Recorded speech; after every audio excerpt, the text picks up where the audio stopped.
यहाँ सुनैना अपनी चादर के नीचे से चाकू निकाल लेती है और मन ही मन सोचने लगती है। क्या करूं? कैसे निकालूं दादी का दिल? क्या मैं दादी को मार दूं? ये मैं कैसे कर सकती हूँ? आखिर मेरे माता पिता के जाने के बाद दादी ने ही तो मुझे बचपन से लेके आज तक के पाला है। मेरी हर छोटी चीज का ख्याल करती है। मेरे थोड़ी सी तकलीफ में भी वो घबरा जाती है। मैं घर देर से आऊँ तो वो सोती नहीं है। इतना प्यार करती है वो मुझसे। और फिर अगर मुझे थोड़ी सी बातें सुना दी तो क्या हो गया? क्या उन्हें ये हक नहीं? आखिर वो मेरी दादी है। ये मैं क्या करने जा रही थी? वह यह हरकत करते हुए मन ही मन बहुत ही बुरा महसूस करती है कि इतनी प्यार करने वाली दादी को आज वो मारने जा रही थी और ये ख्याल उसे बेचैन कर देता है। वो बहुत रोने लगती है, वहीं बिस्तर पे बैठी चाकू हाथ में लिए वो फूट फूट कर रोती है कि मैं इतनी बुरी हूँ कि अपनी दादी को मारने का मैंने आज इरादा कर लिया था। क्या मैं इतनी बुरी हूँ भगवान? मैं अपनी दादी को मारने का कैसे सोच सकती हूँ? मुझे माफ़ करना भगवान। और अपनी दादी से भी मन ही मन माफ़ी माँगती है। सुबह हो जाती है और आज की सुबह कुछ अलग है। सुनैना में बहुत परिवर्तन आया है। आज पहली बार वह दादी से पहले उठकर रसोई में आई है और आज पहली बार वो दादी के लिए नाश्ता बना रही है और मन ही मन सोच रही है कि आज दादी उसे देखेंगी तो बहुत खुश हो जाएंगी। कुछ ही देर में दादी भी रसोई में आ जाती है और सुनैना को वहां बैठा देखकर दादी बहुत खुश हो जाती है।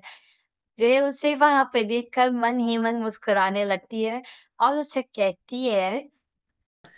सुनैना बेटा, तुम्हें नहीं पता कि मैं तुम्हें यहाँ देखकर कितनी खुश हूँ। ये बात ये नहीं है कि तुम खाना बनाओ।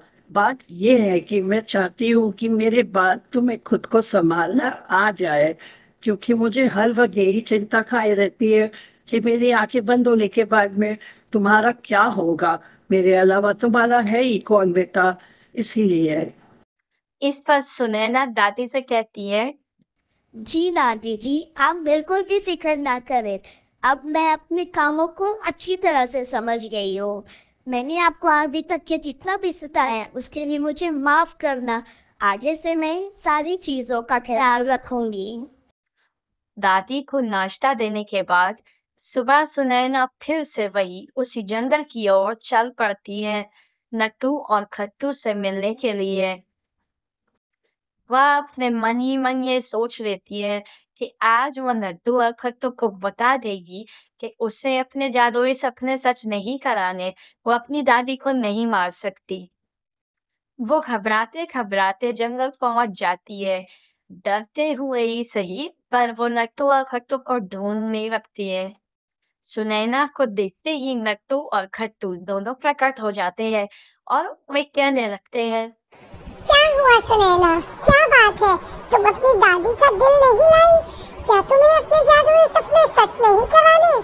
क्या तुम्हें अपने जादुई सपनों से कोई प्यार नहीं? तुमने कल वादा किया था कि तुम अपनी दादी का दिल लाकर हमें दोगी। क्या हुआ? क्यों तुम अपने वादे से मुकर गई?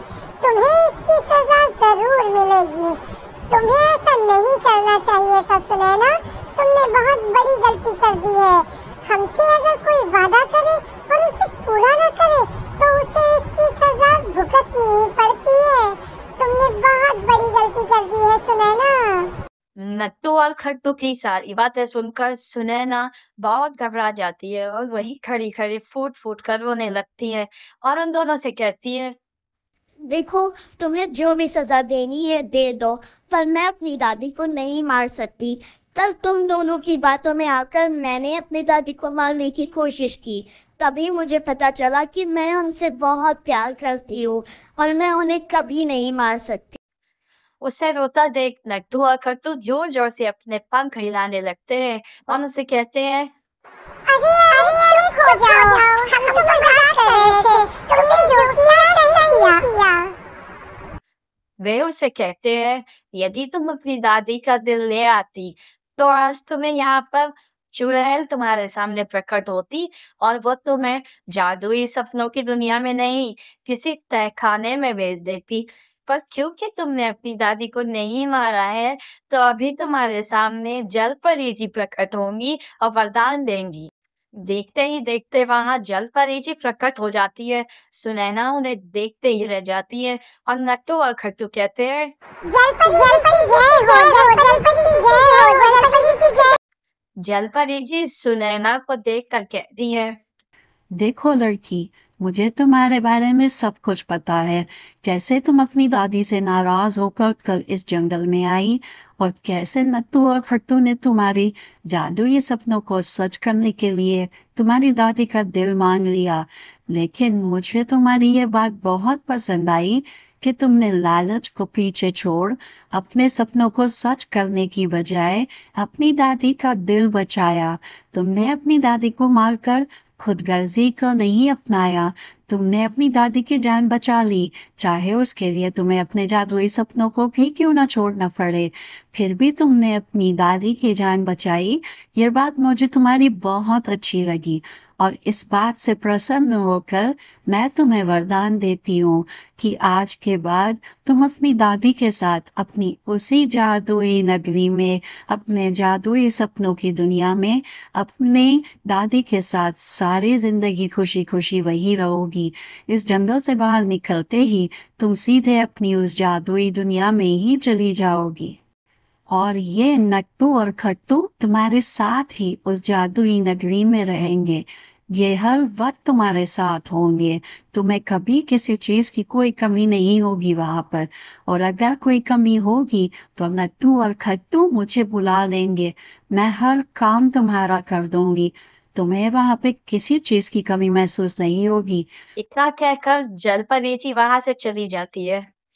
सुनैना जैसे ही ये जंगल से बाहर आती है, तो वो क्या देखती है कि वो सीधी जादुई नगरी में आ पहुंची है, जिसे वह अपने सपनों में देखा करती थी। उसे यकीन ही नहीं होता। थोड़ा ही दूर चलने पर उसे सामने एक बंगला दिखाई देता है और वो कोठी के सामने उसकी दादी खड़ी होती है। नट्टू और खट्टू उसे बताते ही ये कोठी उसकी है। वह अपनी दादी के पास जाकर खड़ी हो जाती है और मन ही मन भावुक होने लगती है और उसे रोना आने लगता है। वह रोने लगती है और दादी से कहती है, दादी जी, मैं बहुत बुरी हूँ। मैं बहुत बुरी हूँ। मैं आपको मारने वाली थी। मैं आपको मार के आपका दिल निकालने वाली थी। मुझे माफ कर दे दादी जी, मुझे माफ करे।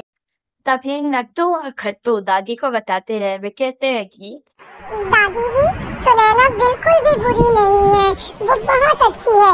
उसने अपने जादुई सपनों को सच कराने के लिए आपकी जान नहीं ली, बल्कि उसने अपने जादुई सपनों के ऊपर आपको रखा। इसके बदले ही तो उसे ये वरदान मिला है। जलपरी जी ने उसके जादुई सपनों को सच कर दिया है। जलपरी जी सुनैना की इस बात से बहुत प्रसन्न हुई कि उसने आपको मारकर अपने सपनों को पूरा करने का खुदगर्जी का प्रमाण नहीं दिया, बल्कि उसने अपने सपनों के ऊपर अपनी दादी को रखा और उसकी आंखें खुल गई। उसकी यही बात जलपरी जी को बहुत प्रसन्न कर गई और वे खुश होकर उसे ये वरदान दे गई कि उसके सारे सपने पूरे हों। सारी बातें करने के बाद वे लोग अपनी कोठी के अंदर आते हैं और यहाँ आकर इस बंगले की खूबसूरती को देखकर दादी और सुनैना की तो आंखें फटी की फटी रह जाती है। वे दोनों यकीन नहीं कर पाते कि ये जादुई सपना सच हो चुका है और अब ये कोठी में ही ये दोनों रहने वाले हैं। यहाँ पर नट्टू और खट्टू के कहने पर सुनैना अपना सारा बंगला देखने के लिए जाने लगती है। वे उसे कहते हैं, बंगले का हर एक कमरा देखना, जलपरी जी ने आपके लिए कुछ सरप्राइज रखा है। नट्टू और खट्टू की बात मानकर वह दूसरे कमरे में आ जाती है और यहाँ आकर वह कहने लगती है, ये कितना खूबसूरत और आलीशान बंगला है। ऐसा घर तो मैंने सिर्फ अपने सपनों में ही देखा था और मेरे सपने सच कर दिए। भगवान, भगवान आपका बहुत बहुत शुक्रिया। आपने मेरे सपनों को सच कर दिया। इतना कहकर अब वह दूसरे कमरे की ओर चलने लगती है, क्योंकि उसे भी तो जानना है जलपरी जी ने क्या सरप्राइज रखा है।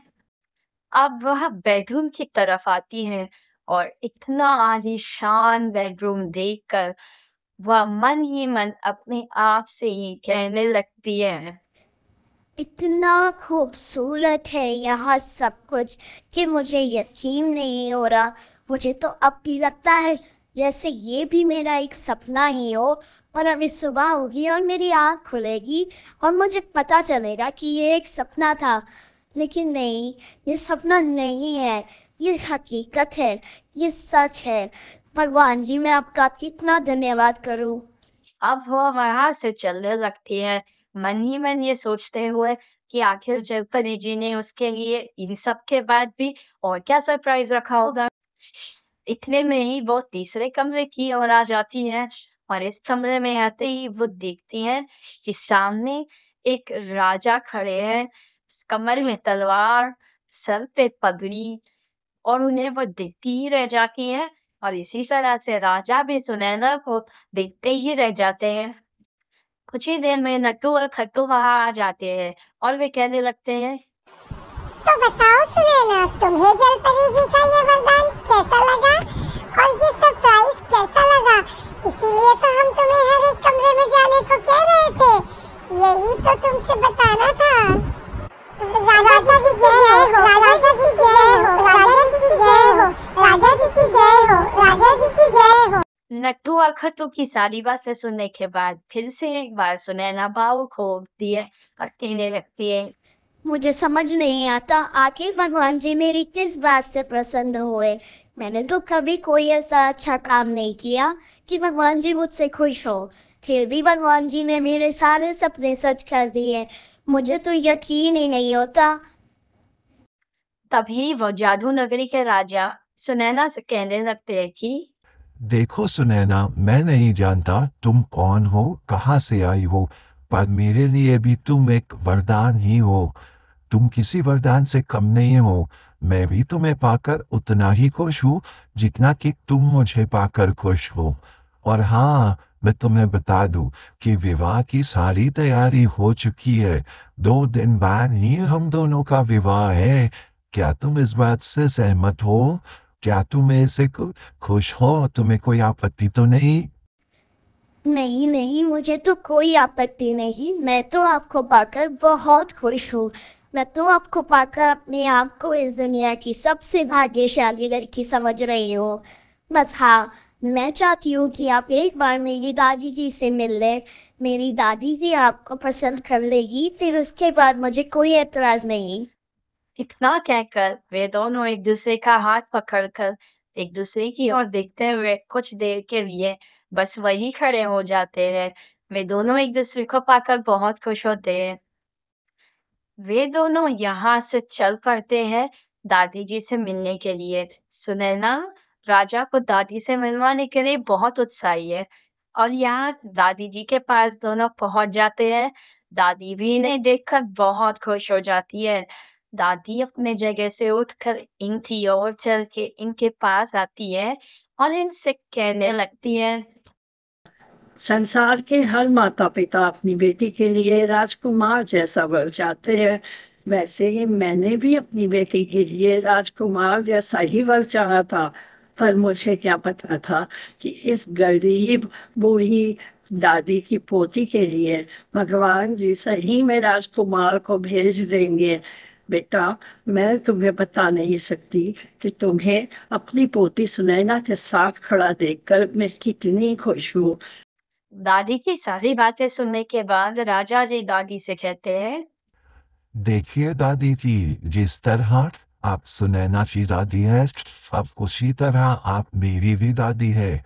और आप हमारे साथ इसी घर में हमारे साथ रहेंगी, क्योंकि जिस घर में बड़ों का आशीर्वाद होता है वो घर हमेशा सुखी होता है।